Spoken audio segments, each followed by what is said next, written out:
As abóboras começaram a se assentar na política de Santa Catarina ao longo dos últimos dias, quando o governador Carlos Moisés, depois de um longo período flertando com uma e outra legenda, acabou fazendo a escolha por um partido, escolheu Republicanos, inclusive já firmou a filiação no dia 10 de março. Então, com isso, a gente começa a vislumbrar o cenário que nós teremos lá em outubro. Agora, até lá, falta ainda uma série de costuras, de articulações para formatar esse projeto. E até então, quem vinha fazendo essa formatação era o grupo político do governo.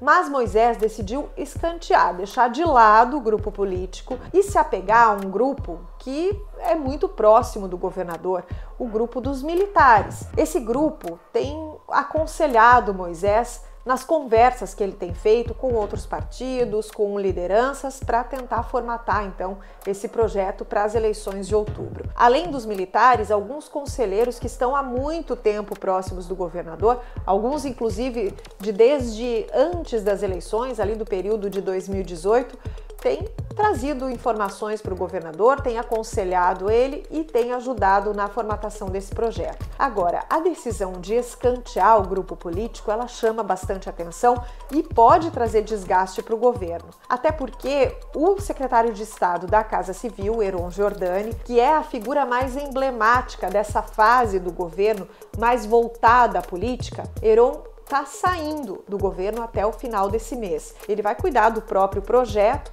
Heron é filiado ao PSD, que é um partido que não está junto com Moisés nessa construção. Então, ele que chegou a ser cotado para ser vice, candidato a vice na chapa de Moisés, acaba saindo do governo nesse momento e buscando outras alternativas. Então isso é bastante simbólico, bastante significativo. Além disso, a gente tem alguns movimentos de Moisés que não foram muito bem lidos pelo pessoal da política, como, por exemplo, a conversa que ele fez com Baleia Rossi em Brasília, também a maneira como ele abordou e trouxe para perto o deputado Carlos Chiodini, que hoje é cotado para ser o vice de Moisés na chapa que vai disputar a reeleição. Isso acabou desagradando alguns membros da base do próprio governo na Assembleia Legislativa. Então, a falta de experiência de Moisés nessa costura pode trazer aí algum tipo de problema para o governador. E a gente já vê alguns sinais desse desgaste. Um deles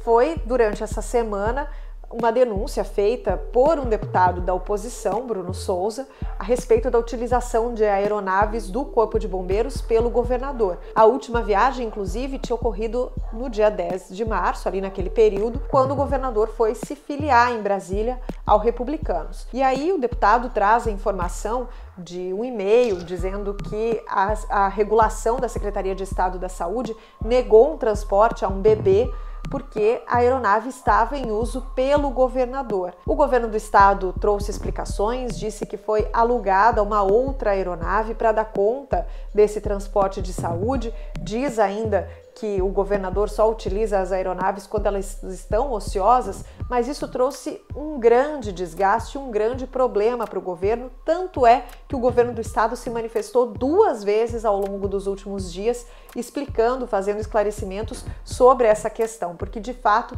ela expõe o governador Carlos Moisés. E isso é um sinal de que a classe política pode estar de mal com Moisés nesse momento. Aquele período de lua de mel parece ter passado. Então é interessante a gente ver como é que fica o governo a partir de agora, com a saída de Heron e essa mudança, essas articulações feitas pelo próprio governador, como é que ficam essas costuras, essas conversas com a Assembleia Legislativa? Será que o governo vai se arriscar a enviar projetos polêmicos para a LESC, sabendo que talvez aquela base que o governo manteve até agora já não se sustente mais até as eleições de outubro? Então essa é a grande pergunta que fica. Nós temos de um lado o governador aparentemente voltando a um perfil lá do início do governo, em que ele confiava menos na política e confiava mais no próprio instinto, e aí a gente precisa ver como é que isso se ajeita ao longo dos próximos meses. Não dá para deixar de colocar nessa conta que o governador tem sorte. A gente está falando de um governador que saiu de 2 processos de impeachment, 2 afastamentos e conseguiu retornar ao governo. Então, Moisés é cheio de inéditos na sua curta carreira política. Quem sabe essa decisão de fazer as próprias articulações, as próprias costuras, pode dar muito certo, mas também pode dar muito errado. E isso é o que acende nesse momento o sinal de alerta dentro do governo e já causa ali algum tremor, alguma instabilidade. Então, ficamos de olho no governo para ver como é que as coisas se assentam ao longo das próximas semanas e dos próximos meses, mas o que a gente já pode dizer de antemão é que teremos um governo diferente do que a gente costumava ver até agora, com plena governabilidade, com muita facilidade de acesso à Assembleia Legislativa.